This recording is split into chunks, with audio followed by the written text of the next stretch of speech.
Tensions boiled over at the U.S.-Mexico border Sunday,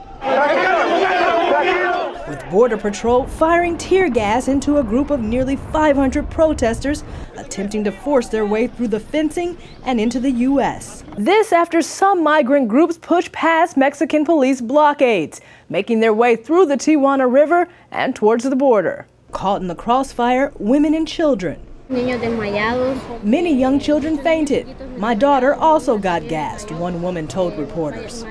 It's a situation weeks in the making as thousands of migrants traveling north from Central America finally reached the U.S. border, settling in Tijuana.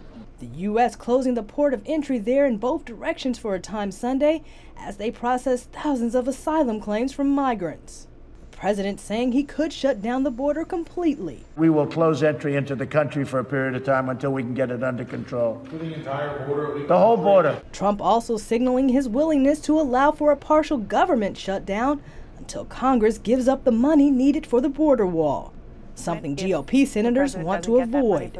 I do not want to see the government shut down. Again, if we can avoid that situation, we absolutely need to do that. And I know that Leader McConnell is working very hard to make sure we get funding. Some Democrats say they've tried unsuccessfully to talk with the president already, but they're still willing to negotiate. I was in that group, a small group of us that were working to find a way out with border money, as well as making sure that we protected the dreamers, something the vast majority of Americans supported. So, of course, we're willing to talk about this. Meanwhile, the mayor of Tijuana requesting aid from the UN to help deal with the nearly 5,000 migrants gathered in his city, calling it a humanitarian crisis.